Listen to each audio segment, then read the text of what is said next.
The goldfish cost 15 cents.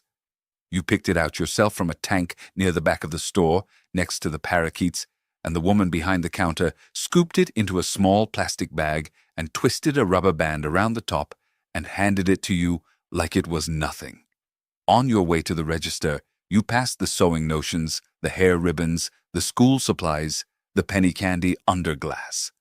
Your mother was 3 aisles over, looking at fabric remnants. You could smell the grilled cheese from the lunch counter, which was maybe 40 feet from where you stood. And you knew that if you were good, if you didn't ask for anything else, she would let you sit on one of those red vinyl stools and order one before you left. The woman at the register knew your mother's name. She asked about your father's back. She put the goldfish bag inside a small brown paper sack so it wouldn't tip over in the car. That was Woolworth's, or Kresge's, or Ben Franklin, depending on where you grew up. And the thing about it that no amount of online shopping will ever replicate is not that it was cheap or convenient. It is that it was all in the same room. The goldfish and the grilled cheese and the sewing kit and the birthday candles and the person who recognized your face. One room, one transaction, one afternoon. Here is what that room actually was, and here is what happened to the entire world it was part of. F.W. Woolworth opened his first successful 5-cent store in Lancaster, Pennsylvania on June 21, 1879. The idea was radical for its time, and the radical part was not the merchandise. It was the price tag. Before Woolworth, most American retail worked on negotiation. You walked into a general store, you asked what something cost, and the merchant told you a number that might or might not be the same number he told the previous customer. Woolworth eliminated that. Everything was 5 cents. Later, 10.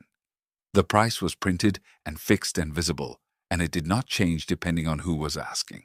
That matters more than it sounds like it does. Fixed pricing was, before anyone used the term, an equalizer. It meant a woman in a worn coat paid the same price as a woman in a new one. It meant the negotiation advantage that favored confident, well-dressed, socially connected customers disappeared at the threshold of the store. The price was the price. By 1911, Woolworth had merged with 5 competitor chains and listed on the New York Stock Exchange. At its peak, the company operated more than 3,000 stores across the United States, the United Kingdom, and Canada. And the lunch counter was not an afterthought. In urban flagship stores, food service represented roughly 20% of total revenue. The grilled cheese brought you in. The browsing kept you there. The egg salad sandwich at 11:30 on a Tuesday was the reason a working woman could sit down for a meal in public without being looked at, in an era when that was not a small thing. But the lunch counter was also something else, and the honest history of Woolworths cannot be told without it. On February 1st, 1960, 4 black students from North Carolina A&T walked into the Woolworths in Greensboro, North Carolina, sat down at the lunch counter, and asked to be served. Their names were Ezell Blair Jr., Franklin McCain, Joseph McNeil, and David Richmond. They were refused. They stayed until the store closed. They came back the next day. Within weeks, sit-ins had spread to 54 cities in 9 states. The same counter, the same red vinyl stools, the same formica surface where a kid could get a grilled cheese for 35 cents was the counter where 4 young men sat down and refused to leave until America dealt with what its fixed prices and segregated seating actually meant. The price tags were equal, the seats were not. The contradiction was physical, present in the same store, under the same fluorescent lights. That lunch counter from Greensboro is now in the Smithsonian's National Museum of American History. It belongs there. If you remember Woolworths only as warm, you are remembering accurately but incompletely. If you remember it only as a site of injustice, you are also remembering incompletely. The store held both things at once, the way most American institutions of that era did. And one more thing about the five and dime that requires correction. By the time most of you walked through those doors in the 1950s and 1960s, nothing in the store actually cost a nickel or a dime. Woolworths had abandoned fixed-price restrictions on its merchandise in 1932 because inflation made them impossible to sustain. The name was already nostalgia. You were shopping in a store named for a pricing model that had ended before you were born. Now, walk 2 blocks from the Woolworths in any American town, and you would reach the grocery store. And in millions of American towns, between 1930 and 1970, that grocery store was an A&P, the Great Atlantic and Pacific Tea Company. If that name sounds old-fashioned and local to you, here is what it actually was. At its peak in 1930, A&P operated approximately 15,700 stores in a country of 123 million people. It was not your neighborhood grocery. It was the largest retailer in the world by store count, and it held that position for decades. The economic historian Mark Levinson called it the Walmart of its day.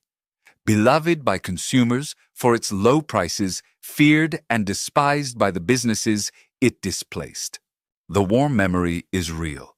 The butcher behind the glass-fronted case who knew your name and held your usual cut on Friday. That was documented commercial practice, not nostalgia inflation. A competent butcher in the 1950s was a skilled tradesman who had completed a formal apprenticeship. He could break down a whole side of beef, roughly 400 pounds, into retail cuts, manage spoilage by knowing what to move first, and maintain customer relationships that were commercially essential. A household that bought a standing rib roast on the last Friday of every month was a high-value customer. Holding that cut cost him nothing. Losing you to the store across the street cost him everything. But the corporation behind that butcher counter was a different animal. The United States government brought criminal antitrust charges against A&P in 1942. The company was convicted in federal court in 1946. The charges centered on A&P using its enormous buying power to extract preferential prices from suppliers, a practice that undercut every independent grocer in the country. The butcher was real. The corporation was complicated. Both things were true, standing in the same building, wearing the same apron. And here is the irony that Levinson documented. The legal and political assault on A&P in the 1940s and 1950s, driven partly by independent grocers trying to survive, weakened A&P precisely when it needed strength to adapt to the new suburban supermarket format. Kroger adapted. Safeway adapted. A&P did not. The company that was once the largest retailer in the world filed for bankruptcy in 2010 and liquidated its remaining stores in 2015. Most Americans under 50 have never heard of it. If you are watching this and you remember the A&P, the red and black signage, the and-page labels, the 8 o'clock coffee, you are remembering an institution that shaped American commerce more than almost any other single company. And it is completely gone. Now, let me take you outside. It is 5 in the morning. The street is dark. And if you grew up in this era, you know exactly what sound comes next. The rattle of glass bottles in a wire carrier. At the peak of American home milk delivery, roughly 1950 to 1963, nearly 30% of all milk consumed in the United States arrived at the front door. The milkman served 300 to 500 households on a route, driving a specialized electric milk float, battery-powered, quiet, designed for stop-and-go in the cities or a pickup truck in rural areas. The glass bottles had cardboard pull-tab caps. The glass was thick, slightly greenish from recycled content. You returned the empties, they were sanitized, refilled, and sent back out. It was the first large-scale deposit return packaging system in America, predating aluminum can recycling by decades. And the bottles went into a milk box. Some of you still have one. A small insulated metal or later styrofoam box on the porch, or in older houses, a built-in compartment in the exterior wall with a door that opened from outside for the milkman and a door that opened from inside for the household.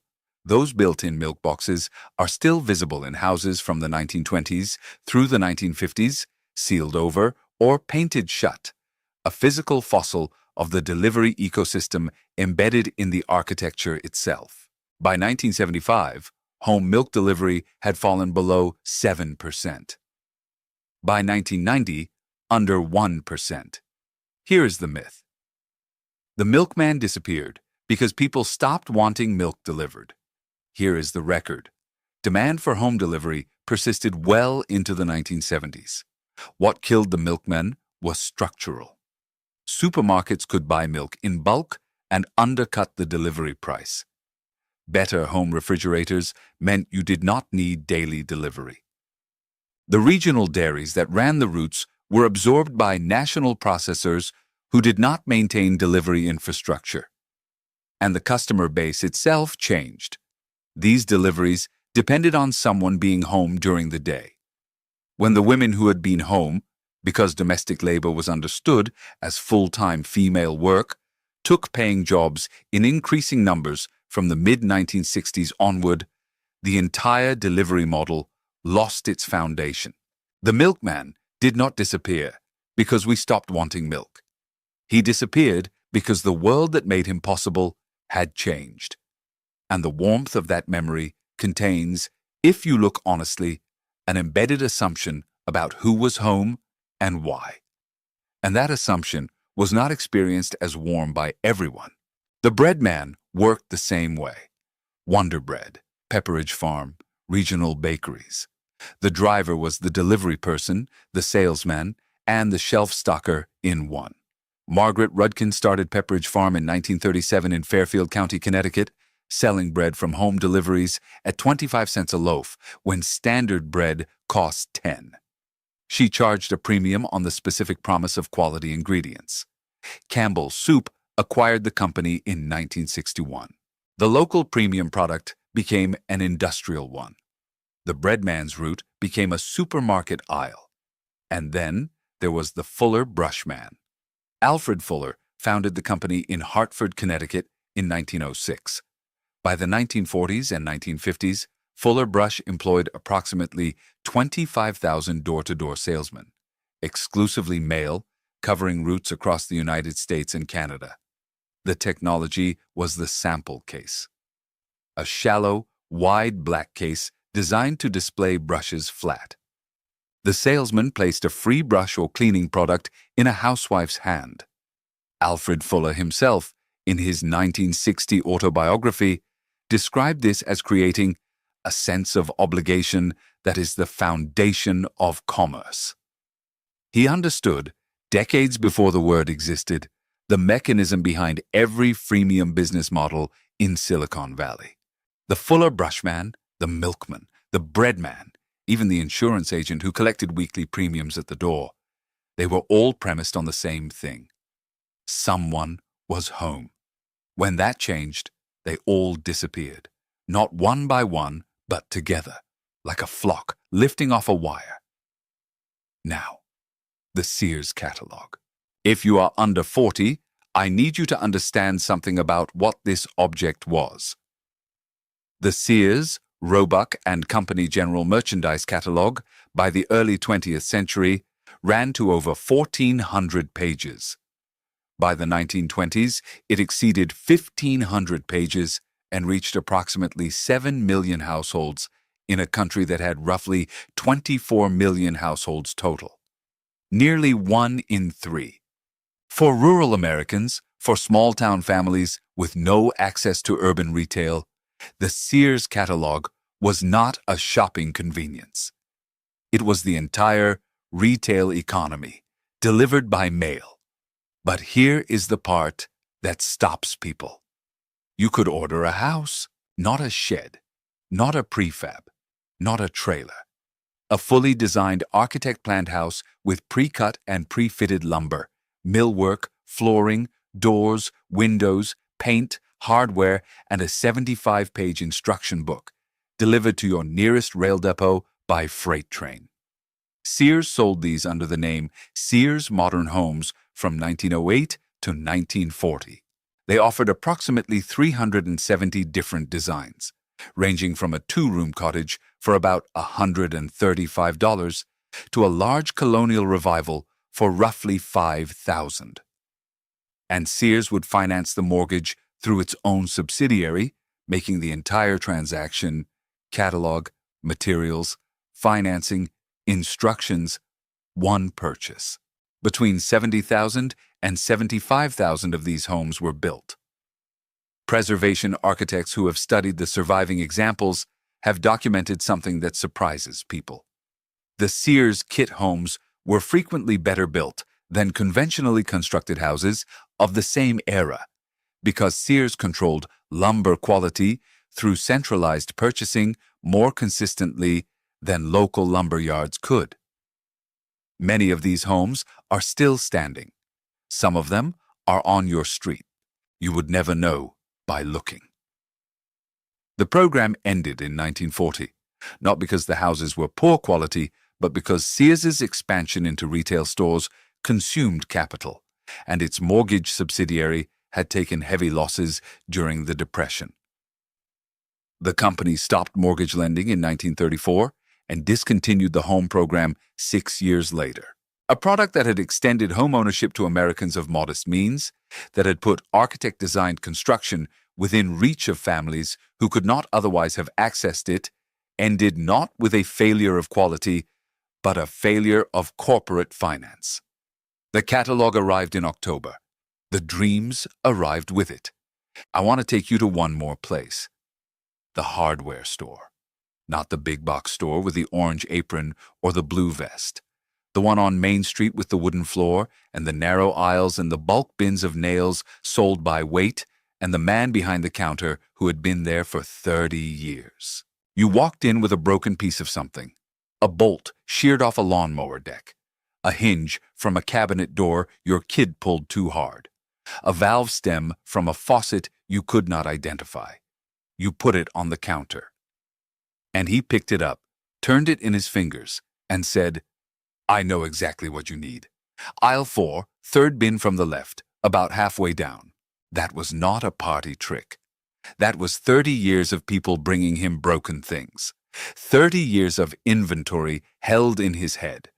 30,000, sometimes 50,000 individual items, their locations, their specifications, their substitutes. He could identify a fastener by thread count, diameter, length, and material from touch. That is an applied knowledge skill that takes years to develop and cannot be replicated by a photograph on a website. The hardware trade press called it the Broken Part Identification Service, and it was the single most important competitive advantage an independent hardware store had over any catalog, any chain, any warehouse.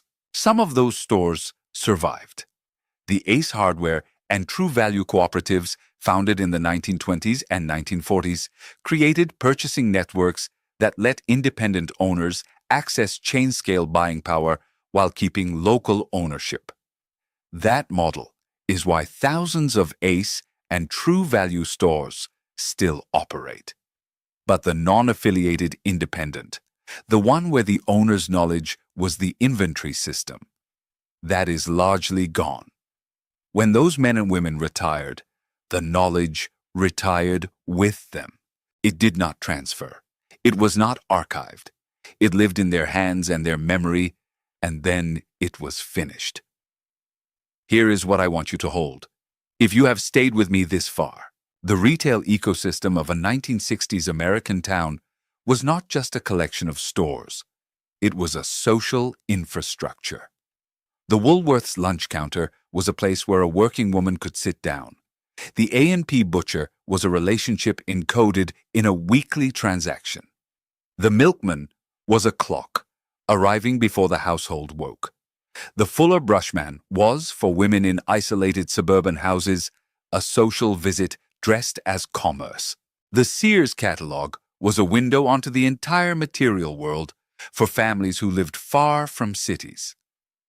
The hardware man was a diagnostic engine, converting your broken thing into the right part.